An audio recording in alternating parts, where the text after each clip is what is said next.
buong sandaigdig ka. Awitan ang Panginoon at purihin ang kaniyang ngalan, ipahayag ang kanyang pagliligtas sa lahat ng panahon. Magsiawit kayo sa Panginoon ng isang bagong awitin. Magsiawit kayo sa Panginoon buong sandaigdigan. Sa ngala ng Ama at ng Anak at ng Espiritu Santo, Amen. sumainyo ang Panginoon. At sumaiyo rin. Mga kapatid, aminin po natin ang ating mga kasalanan upang marapat tayong gumanap sa banal na pagdiriwang. Inaamin ko Sa makapangyarihang Diyos at sa inyo mga kapatid, na lubha akong nagkasala sa isip, sa salita, sa gawa at sa aking pagkukulang. Kaya isinasamo ko sa mahal na Birheng Maria, sa lahat ng mga anghel at mga banal, at sa inyo mga kapatid na ako'y panalangin sa Panginoong ating Diyos. kaawaan tayo ng makapangyarihan Diyos, patawarin tayo sa ating mga kasalanan, at patnubayan tayo sa buhay na walang hanggan. Amen. Panginoon, kaawaan mo kami. Panginoon, kaawaan mo kami. Kristo, kaawaan mo kami. Kristo, kaawaan mo kami. Panginoon, kaawaan mo kami. Panginoon, kaawaan mo kami. Manalangin tayo. Ama naming makapangyarihan, pinangangatawanan mong manahan sa mga loobing tapat at maasahan. Sa kagandahang loob mo, kami naway makapamuhay bilang mga mapalad na maging iyong tahanan sa pamamagitan ni Heso Kristo kasama ng Espiritu Santo, magpa sa walang hanggan. Amen. Magsiupo po ang lahat. Pagbasa mula sa aklat ng Henesis. Sinipingan ni Adan ang kanyang asawa, at ito'y nagdalang tao. Nang isilang ang kanyang panganay na lalaki, ay sinabi ni Eva, "Nagkaroon ako ng anak na lalaki sa tulong ng Panginoon. Kaya Cain ang ipinangalan niya rito. Sinundan si Cain ng isa pang anak na lalaki, at Abel naman ang ipinangalan dito. Naging apostol ito at si Cain naman ay magsasaka. Dumating ang panahon na si Cain ay nagandog sa Panginoon ng ani niya sa bukid. Kinuha naman ni Abel ang isa sa mga panganay na kanyang kawan. Pinatay niya ito at inihandog ang pinakamainam na bahagi. Ang Panginoon ay nasihan kay Abel at sa kanyang handog. Ngunit hindi niya kinulagdan si Cain at ang handog nito. Dahil dito, hindi mailarawan ang mukha ni Cain sa tindi ng galit. Kaya sinabi ng Panginoon, "Anong ikagagalit mo, Cain? Bakit ganyan ang mukha mo? Kung mabuti ang ginawa mo, dapat kang magsaya. Kung masama naman, ang kasalanan ay tulad ng mabangis na hayop na laging nag-aabang upang lupigin ka at pagharian. Kailangan pagtagumpayan mo ito." Isang araw nilapitan ni Cain ang kanyang kapatid. Wika niya, "Abel, mamasyal tayo." Sumama naman ito, ngunit pagdating sa kabukiray, pinatay niya ito. Tinanong ng Panginoon si Cain, "Nasaan si Abel?" "Hindi ko alam," tugon niya. "Bakit? Ako ba'y tagapag-alaga ng aking kapatid?" At sinabi ng Panginoon, "Cain, nakapangingilabot ang ginawa mo. Sumisigaw sa akin mula sa lupa ang dugo na iyong kapatid. at humihingi ng paghihiganti. Susumpain ka't palalayasin sa lupaing ito upang natigmak sa dugo ng kapatid mo na iyong pinaslang. Bungkalin mo man ang lupang ito upang tamnan, hindi ka mag-aani, wala kang matatahanan at magiging lagalag ka sa daigdig. Napakabigat namang parusa ito, sabi ni Cain sa Panginoon. Ngayong pinalalayas mo ako sa lupaing ito upang malayo sa iyong paningin at maglagalag sa daigdig. Papatayin ako ng sinumang makakakita sa akin. Hindi, sagot ng Panginoon. Parurusahan ng 7 ibayo ang sinumang papatay kay Cain. At nilagyan niya ng palatandaan si Cain upang maging babala sa sino man na ito'y di dapat patayin. Muling sinipingan ni Adan ang kanyang asawa at ito'y nanganak na isa pang lalaki. Sinabi ng ina, binigyan ako ng Diyos ng kapatid ni Abel at ito'y tinawag niyang Set. Ang salita ng Diyos. Salamat sa Diyos.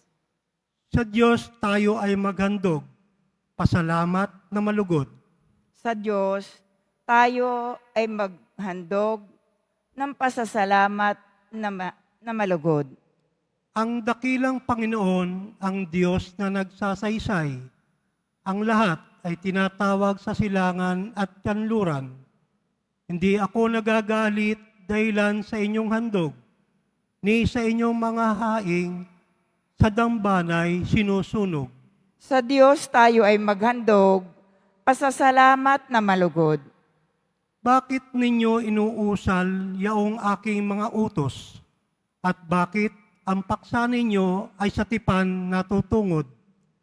Pag kayo ay tinutuwid, agad kayong napupuot, at ni ayaw tanggapin yaong aking mga utos. Sa Diyos tayo ay maghandog, pasasalamat na malugod. Handa ninyong paratangan maging tunay na kapatid at kay daming kapintasang sa kanila'y nasisilip. Kahit ito ay ginawa, hindi kayo alumana. Kaya naman ang akala, kayo't ako'y magkaisa. Ngunit ngayon, panahon nang kayo'y aking pagwikaan upang inyong maunawaan ang ginawang kamalian.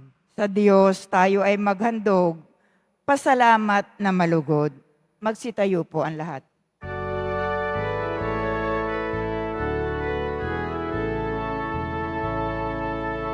Hallelujah,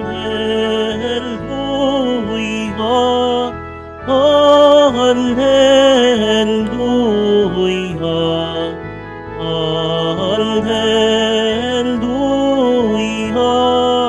Hallelujah, Hallelujah. Ikaw, O Kristo, ang daan, ang katotohanan at buhay, patungo sa Amang mahal. Hallelujah, Hallelujah,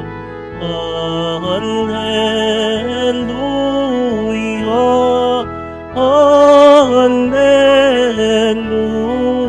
Hallelujah. Sumainyo ang Panginoon, At sumaiyo rin. ang mabuting balita ng Panginoon ayon kay San Marcos. Papuri sa iyo, Panginoon. Noong panong iyon may dumating na mga Pariseo at nakipagtalo kay Jesus. Ibig nilang masilo siya, kaya hiningi nila na magpakita si Jesus ng isang tanda mula sa langit. Napabuntong hininga ng malalim si Jesus at ang wika, bakit naghahanap ng tanda ang lahing ito? Sinasabi ko sa inyo, hindi sila papakitaan ng anumang tanda. Iniwanan niya sila at pagkasakay ng bangka ay tumawid sa ibayo. Ang mabuting balita ng Panginoon. Pinupuri ka namin, Panginoong Hesukristo. Magsiupo muna tayong lahat. Narinig mo na ba yung kataga natin bilang mga Pilipino yung nakikipag-usap sa pader?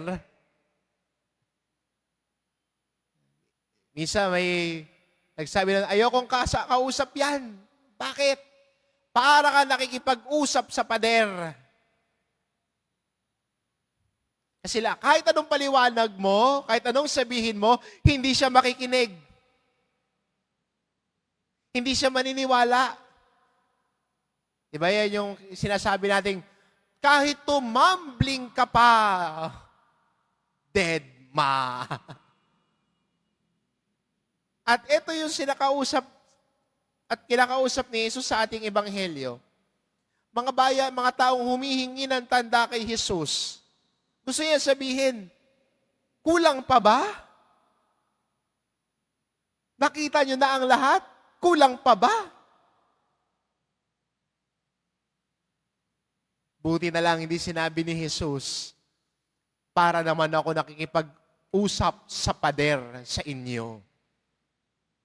Na ginawa ni Jesus, magpakain ng ilang libo, nagpagaling ng mga may sakit, nagpalayas ng demonyo, ang mga bulag ay nakakita, ang bingi ay nakarinig, ang lumpoy nakalakad, ang mga pipi ay nakapagsalita. Kulang pa ba? Kaya sinabi ni Jesus sa Ebanghelyo, walang tanda ang ibibigay sa inyo. Kasi kahit magbigay pa ng tanda, kung lahat naman ginawa at nakita na ninyo at hindi kayo naniwala, ewan ko na lang. Parang nakikipag-usap sa pader. Maganda rin para sa atin bilang Kristiyano na sana hindi rin parang nakikipag-usap sa pader si Jesus pagkasama tayo at kaharap tayo. Na ang gusto lang natin, pakinggan at makita yung gusto lang natin. Na minsan ayaw nating maniwala sa Diyos. Nagdadalawang isip tayo sa Diyos. Nagdadalawang isip tayo sa kabutihan ng Diyos. Baka meron sa inyo, magdadasal kay Jesus Nazareno, sasabihin mo, Panginoon, nilalatag ko ang aking kinabukasan sa iyo. I lay my future, my life in your hands, Lord. Tapos paglabas mo ng simbahan, may nakalagay doon, totoong hula, alamin ang iyong kapalaran, punta ka naman.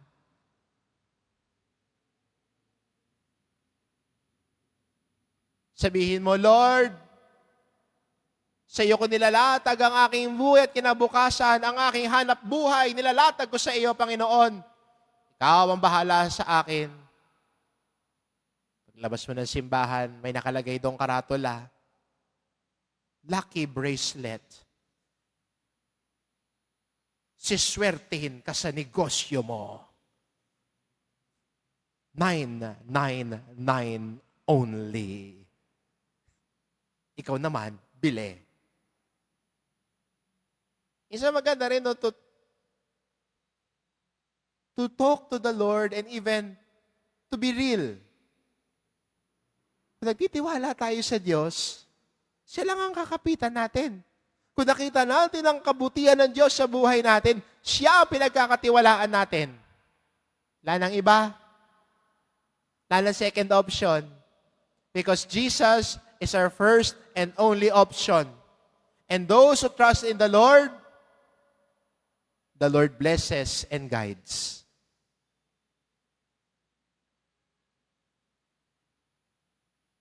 Buo ang tiwala, buo ang paniniwala.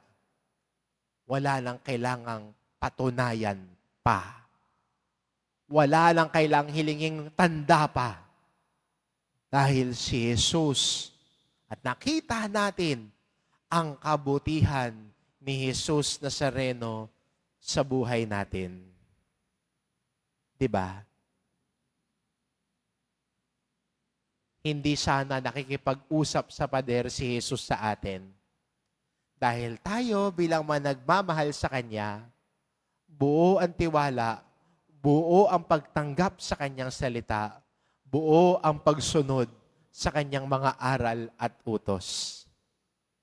At kung ganun ang gagawin natin, lumalago tayo sa pananampalataya, lumalago tayo sa tiwala sa Diyos.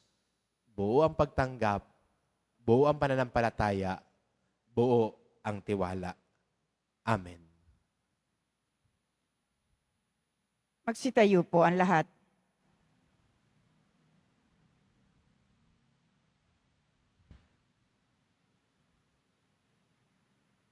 Minamahal ko mga kapatid, bumaling tayo sa Diyos Ama sa panalangin para sa biyaya na makapagbagong buhay at matatag na maniwala sa panawagan ni Kristo sa pagbabalik loob. Ang ating itugon, Diyos ng kaligtasan, maging bukas nawa kami sa iyo. Diyos ng kaligtasan, maging bukas nawa kami sa iyo. Ang mga pinuno ng simbahan, naway walang kapagurang maging tagapaghatid ng mensahe ng Diyos ng pagsisisi sa mga taong may tunay na pusong naghahanap sa Panginoon. Manalangin tayo. Diyos ng kaligtasan, maging bukas nawa kami sa iyo. Bilang mga makasalanan, naway mas malalim nating maunawaan ang pag-ibig at awa ng Diyos para sa lahat na nagbabalik loob sa Kanya nang may kababaang loob at nagsisising puso. Manalangin tayo. Diyos ng kaligtasan, maging bukas nawa kami sa iyo. Tayong lahat, naway magkaroon ng malalim at tunay na pananampalataya sa Diyos na hindi na ikakahon sa mga panlabas na anyo ng ating pananampalataya. Manalangin tayo. Diyos ng kaligtasan, maging bukas nawa kami sa iyo. Ang mga may sakit, naway makaunawa sa walang patid na pag-ibig ng Diyos sa gitna ng kanilang mga dinaranas na pagsubok at paghihirap. Manalangin tayo. Diyos ng kaligtasan, maging bukas nawa kami sa iyo. Ang mga namatay, naway makatagpo ng kapayapaan at kaligayahan sa kaharian ng Diyos. Manalangin tayo. Diyos ng kaligtasan, maging bukas nawa kami sa iyo. Sa ilang sandali ng katahimikan, ating ipanalangin ang iba pang mga pangangailangan ng ating pamayanan. Gayon din ang mga intensyon na inialay sa ating misa sa araw na ito at isama rin natin ang ating mga pansariling kahilingan. Manalangin tayo. Diyos ng kaligtasan, maging bukas nawa kami sa iyo. O Panginoon, gabayan mo ang lahat ng araw ng aming masalimuot na buhay. Bigyan mo kami ng kaligtasan at banal na kapayapaan. Hinihiling namin ito sa pamamagitan ni Kristong aming Panginoon. Amen. Magsiupo muna lahat.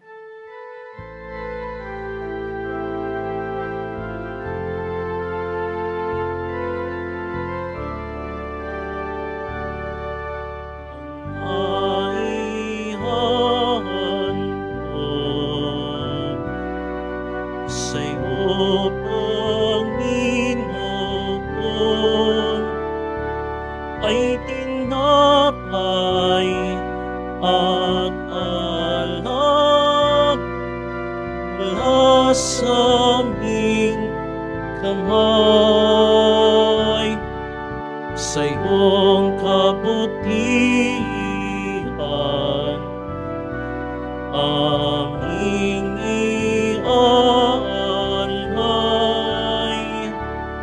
ang tinapay at alak sa gitna isag ng aming buhay.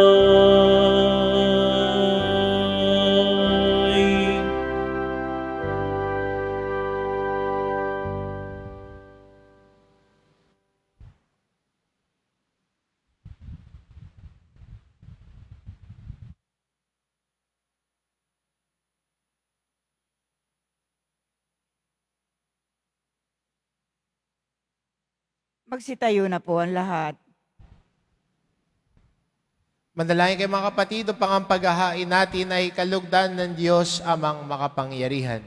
Tanggapin nawa ng Panginoon itong paghahain sa iyong mga kamay, sa kapurihan niya at karangalan, sa ating kapakinabangan at sa buong sambayanan ni Banal. Ama naming lumika, kami naway dalisayin at pinibaguhin ng aming gaganaping paghahain.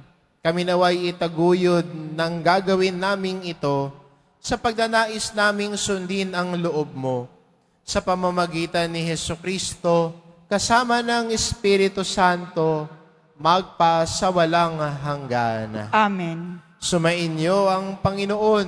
At sumaiyo rin. Itaas sa Diyos ang inyong puso at diwa. Itinaas na namin sa Panginoon. Pasalamatan natin ang Panginoong ating Diyos. Marapat na siya ay pasalamatan. Ama naming makapangyarihan, tunay ngang marapat na ikaw ay aming pasalamatan.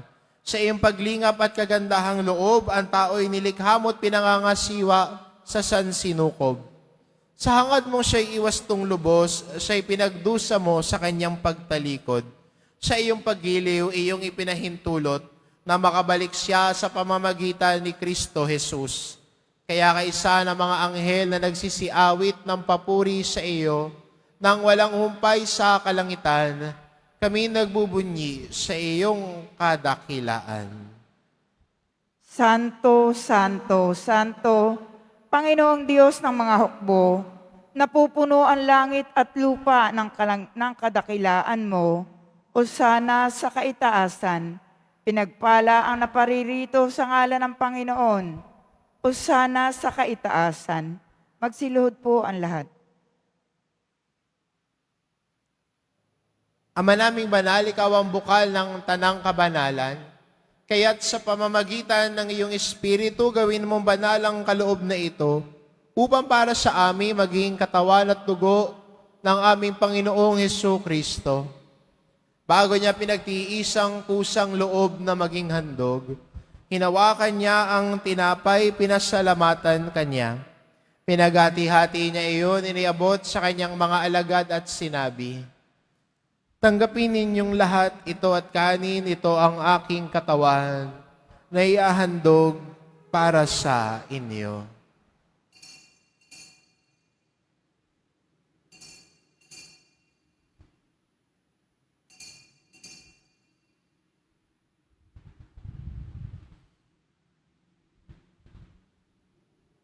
Gayon din naman na matapos ang hapunan, hinawakan niya ang kalis, muli kanyang pinasalamatan. Iniabot niya ang kalis sa kanyang mga alagad at sinabi, tanggapin ninyong lahat ito at inumin ito ang kalis ng aking dugo, ng bago't walang hanggang tipan.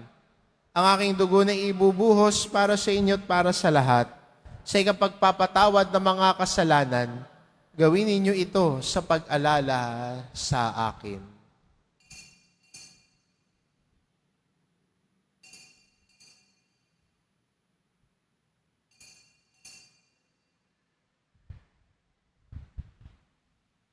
Magsitayo po ang lahat. Ipagbunyi natin ang misteryo ng pananampalataya. Si Kristo'y namatay, si Kristo'y nabuhay, si Kristo'y babalik sa wakas ng panahon. Ama, ginagawa namin ngayon ang pag-alala sa pagkamatay at muling pagkabuhay ng iyong anak. Kaya't inaalay namin sa iyong tinapay na nagbibigay buhay at ang kalis na nagkakaloob ng kaligtasan. Kaming nagpapasalamat dahil kami iyong minarapat na tumayo sa harap mo para maglingkod sa iyo. Isinasamo namin kaming magsasalo-salo sa katawan at dugo ni Kristo ay mabuklod sa pagkakaisa sa pamamagitan ng Espiritu Santo. Ama, Lingapin mo ang iyong simbahang laganap sa buong daigdig. Puspusin mo kami sa pag-ibig kaisa ni Francisco na aming Papa at ni Jose na aming Obispo at ng Tanang Kaparian. Alalahanin mo rin ang mga kapatid naming nahimlay na may pag-asang sila'y muling mabubuhay. Gayon din ang lahat ng mga pumanaw. Kaawaan mo sila at patuloyin sa iyong kaliwanagan. Kaawaan mo't pagindapatin kaming lahat na makasalo sa iyong buhay na walang wakas. Kaisa na mahal na Birheng Maria na ina ng Diyos, ng kabiyak ng puso niyang si San Jose, kaisa ng mga apostol at ng lahat ng mga banal na namuhay dito sa daigdig ng kalugod-lugod sa iyo. Maipagdiwang nawa namin ang pagpupuri sa ikararangal mo sa pamamagitan ng iyong anak na aming Panginoong Heso Kristo. Sa pamamagitan ni Kristo, kasama niya at sa Kanya, ang lahat ng parangal at papuri ay sa iyo. Diyos amang makapangyarihan, kasama ng Espiritu Santo, magpa sa walang hanggan. Amen. Sa tagubili ng mga nakagagaling na utos at turo ni Jesus na Panginoon natin at Diyos, ipahayag po natin ng lakas loob. Ama namin, sumasalangit ka. Sambahin ang ngalan mo. Mapasa amin ang kaharian mo. Sundin ang loob mo dito sa lupa para nang sa langit. Bigyan mo kami ngayon ng aming kakanin sa araw-araw at patawarin mo kami sa aming mga sala para ng pagpapatawad namin sa nagkakasala sa amin. At huwag mo kaming ipahintulot sa tukso at iadya mo kami sa lahat ng masama. Hinihiling namin kami adya sa lahat ng masama, pagkalooban ng kapayapaan araw-araw, iligtas sa kasalanan at ilayo sa lahat ng kapahamakan. Samantalang aming pinananabikan ang dakilang araw ng pagpapahayag ng tagapagligtas naming si Heso Kristo. Sapagkat iyo ang kaharian at ang kapangyarihan at ang kapurihan, magpakailanman. Amen. Panginoong Hesukristo, sinabi mo sa iyong mga apostol, kapayapaan ang iniiwan ko sa inyo, ang aking kapayapaan ang ibinibigay ko sa inyo. Tungayan mo ang aming pananampalataya at huwag ang aming pagkakasala. Pagkalooban mo kami ng kapayapaan at pagkakaisa. Ayon sa iyong kalooban, kasama ng Espiritu Santo, magpa sa walang hanggan. Amen. Ang kapayapaan ng Panginoon ay laging sumainyo. At sumaiyo rin. Magbigayan kayo ng kapayapaan sa isa't isa.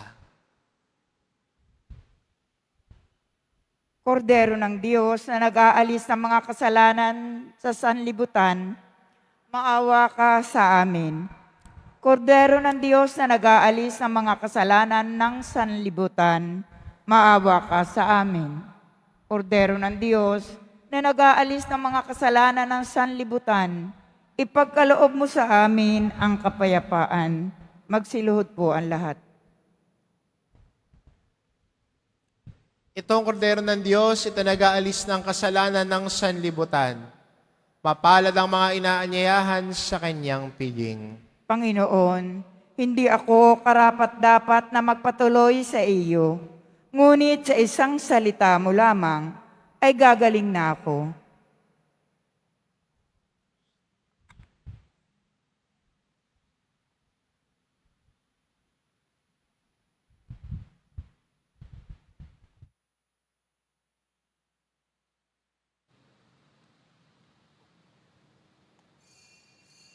Para sa lahat ng tatanggap ng banal na komunyon, sasagot po tayo ng amen.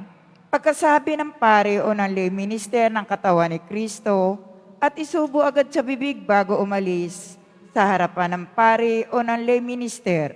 Sumunod po tayo.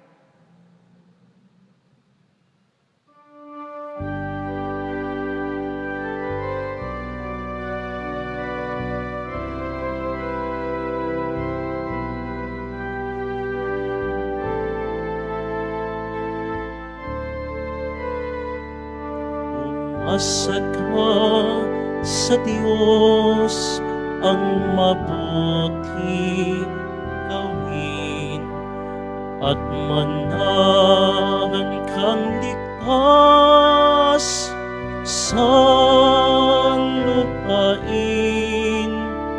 Sa Diyos mo hanapin ang kaligayahan at pangarap mo ay makakamtan.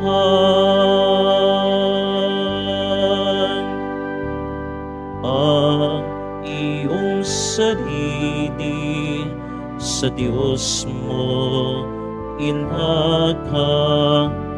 Pag nagtiwala, tutulungan kang ganap.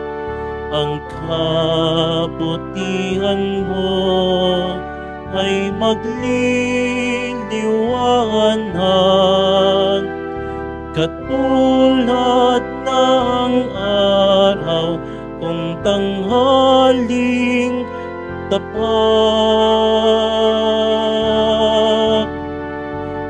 Umasa ka sa Diyos ang mabuti gawin at manahan kang ligtas sa lupain. Sa Diyos mo hanapin ang kaligayahan at pangarap mo ay makakamtan. At pangarap mo ay makakamtan.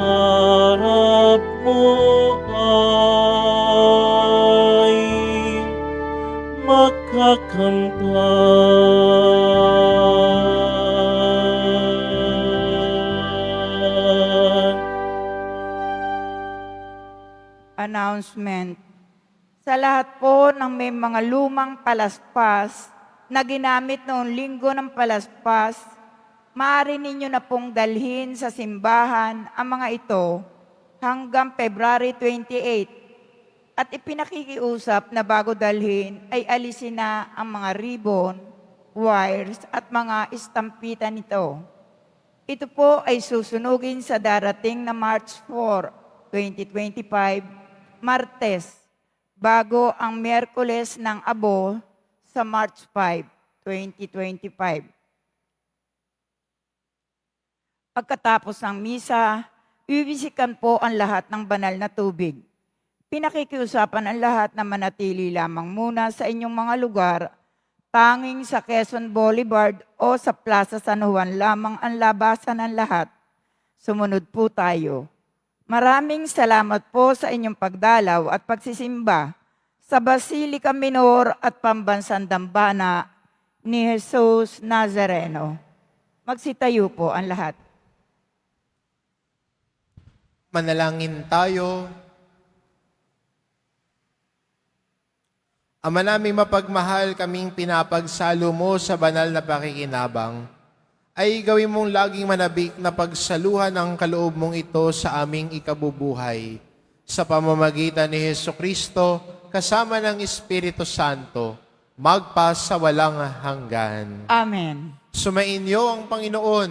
At sumaiyo rin. Mahal na pong Isus Nazareno, inihayag mo sa pamamagitan ng krus ang walang maliw na pag-ibig ng Diyos sa sangkatauhan. Pakinggan mo ang kahilingan lalo na para sa mga nangangailangan ng iyong tulong at awa. Makamtanawa namin ang iyong kasagutan na may utang na loob na tinatanaw.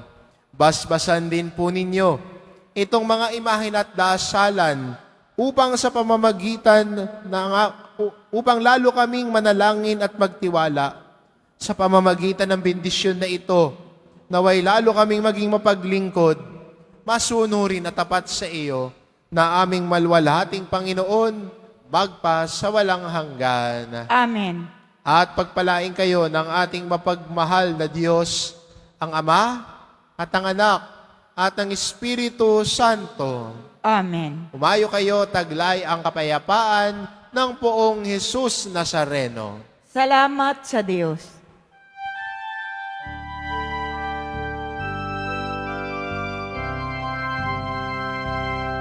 Nuestro Padre Jesus Nazareno, sinasamba ka namin.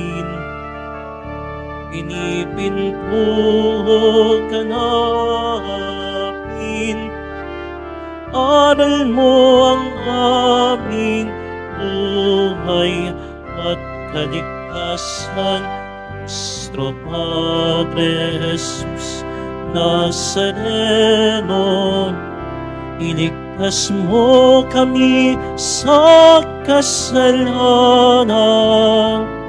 Ang krus mong kinamatayan ay sagisag ng aming kalikasan. Nuestro Padre Jesus Nazareno, dinarangan ka namin.